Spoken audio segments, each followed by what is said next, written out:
Thank you Ravi గారు, thank you so much. And ఇప్పుడు మా డైరెక్టర్ ఈ సినిమాతో డెబ్యూటెంట్గా పురుషః అని ఒక మంచి ఎంటర్టైన్మెంట్ సబ్జెక్ట్తో మనల్ని పలకరించడానికి రాబోతున్నటువంటి వీరు గారిని మాట్లాడవలసిందిగా రిక్వెస్ట్ చేస్తూ ఉన్నాం.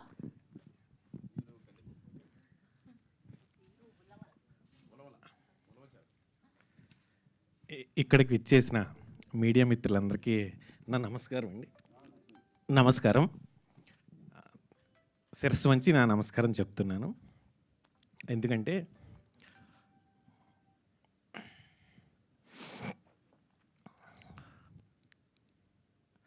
చాలా ప్రిపేర్ అయ్యానండి, కానీ టెన్షన్లో చెప్పలేకపోతున్నాను. సింపుల్గా ఒక 2 మాటలు చెప్తాను. చిన్నతనంలో మా నాన్నగారు కాకినాడలో ఒక ప్రెస్లో పనిచేసేవారట. అందుకే మీడియా బ్రదర్స్ అందరికీ, సిస్టర్స్ అందరికీ నా థ్యాంక్స్, వందనాలు చెప్పాను శిరస్సు వంచి. ఆయన చిన్నప్పుడు, నా చిన్నతనంలో ఆయన ప్రెస్లో లెటర్స్ రివర్స్లో పెట్టేవారటండి. సాయంత్రం పత్రిక అని ఒకటి వచ్చేదట, లెటర్స్ని రివర్స్లో పెట్టేవారట. అది మా మదర్ నాకు చెప్పారు. ఆయన చనిపోయారు. నాకు చిన్నప్పటి నుంచి అదే అలవాటైంది. నేను ఈ సినిమాలో కూడా అదే ప్రయత్నం చేశానండి. కథని రివర్స్లో చెప్దాం అని చెప్పి ఈ సినిమా చాలామంది ఫిమేల్ ఓరియంటెడ్, లేదంటే థ్రిల్లరు, హారరు, ఇలా చాలా జానర్స్ ఉన్నాయి మనకి. అసలు మేల్ ఓరియంటెడ్ అనే జానర్ లేదు. కానీ నేను ఫస్టే ఈ సినిమాకి పిచ్ డెక్ రెడీ చేసుకున్నప్పుడే మేల్ ఓరియంటెడ్ అని రివర్స్లో పెట్టి కథను కూడా ఆ విధంగా రివర్స్లో చెప్పడానికి ప్రయత్నం చేశానండి. దాన్ని మీరు అందరూ చూసి ఆదరిస్తారని అనుకుంటున్నాను. ఇకపోతే అసలు ఈ సినిమా నేను చేయడానికి నాకు మొదటిగా నాకు అవకాశం లభించింది ప్రొడ్యూసర్ కోటేశ్వరరావు గారి నుంచి. ఆయనకి నేను కథ చెప్పంగానే ఆయనకి నచ్చిందండి. ఫస్ట్ సిట్టింగే నేను ఒక్కసారి వెళ్ళి కథ చెప్పాను. సార్, ఈరోజు మంచి రోజు లేదు, మీరు ఇంటికి వెళ్ళండి, నేను ఫోన్ చేస్తానని చెప్పారండి. చెప్పిన తర్వాత ఒక 4 రోజుల తర్వాత ఫోన్ చేసి, సార్ మీరు ఆఫీస్కి వెళ్ళి వర్క్ చేసుకోండి అని చెప్పారు. ఆయనకి నేను ఎప్పటికీ రుణపడి ఉంటానండి జీవితాంతం. అలాగే ప్రొడ్యూసర్ గారిని కలవడానికి నాకు అవకాశం లభించింది మా కెమెరామెన్ డిఓపి సతీష్ ముత్యాల గారి ద్వారా. ఆయనకి ఈ సభాముఖంగా అందరికీ ఆయనకి థ్యాంక్స్ చెప్తున్నానండి. అలాగే ఇక్కడ వీళ్ళంతా మాట్లాడారు, కొంచెం టెన్షన్గా ఉంది, ఏమనుకోవద్దు. కథ అనుకున్న తర్వాత ప్రొడ్యూసర్ గారు ఓకే అన్నారు. తర్వాత యాక్టర్స్ వరకు వచ్చేసరికి ఒక్కొక్కరుగా నాకు ఫస్ట్ కళ్యాణ్ వచ్చాడు. కళ్యాణ్ ఒక క్యారెక్టర్లో ఉన్నాడు. కానీ ఈరోజు థియేటర్కి వచ్చేవాళ్ళే లేరు.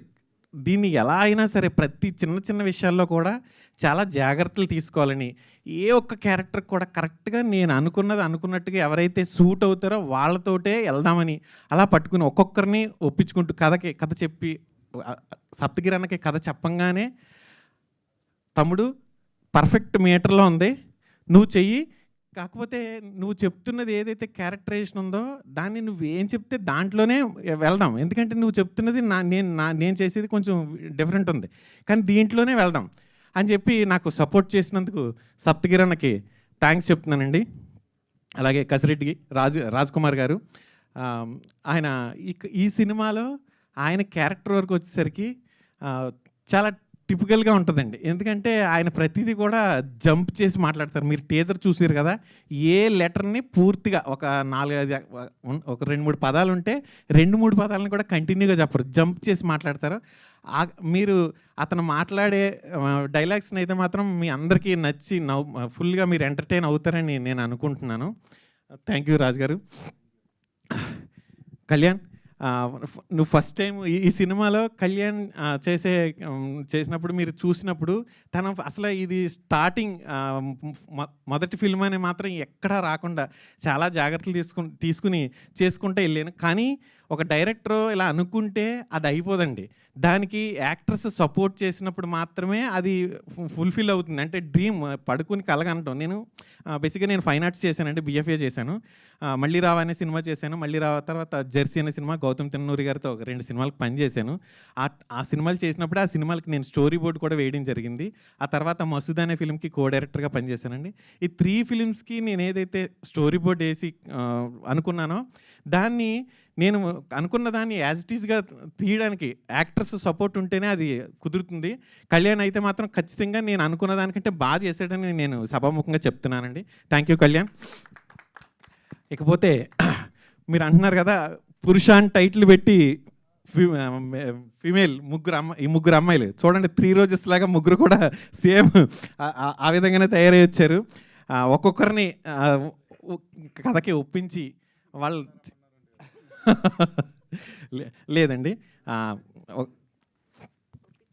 రాయించా తను చిన్న అమ్మాయినా సరే దీంట్లో నేను తనకు చెప్పింది ఏంటంటే నీవు ఉన్నదానికంటే ఒక 2-3 సంవత్సరాలు మెచ్యూర్డ్ క్యారెక్టర్ చేస్తున్నావు, నాకు టెన్షన్గా ఉంది అని చెప్పి. ఎందుకంటే వీళ్ళ కథలో వచ్చి before life, before marriage, after marriage ఉంటుంది. బిఫోర్ మ్యారేజ్ ఓకే, నువ్వు ఆఫ్టర్ మ్యారేజ్కి వచ్చేసరికి కొంచెం మెచ్యూర్డ్గా చేయాల్సి ఉంటుంది. మీ మదర్ దగ్గరికి వెళ్ళి నువ్వు ప్రాక్టీస్ అవ్వని చెప్పాను. వాళ్ళ మదర్ నిజంగా ఎంత ప్రాక్టీస్ చేయించారో తెలియదు, చాలా బాగా చేసిందండి. ఈ సభాముఖంగా మదర్స్ డే చెప్తున్నాను వాళ్ళ మదర్కి.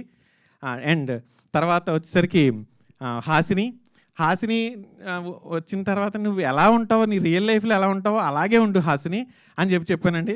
తన డ్రెస్సుల వరకు కూడా తనే నేను ఇలా డిజైన్ చేసుకుంటాను సార్, ఇలా ఉంటుంది అని చెప్పి తను చేసింది. థ్యాంక్ యూ అండి, థ్యాంక్ యూ హాసిని.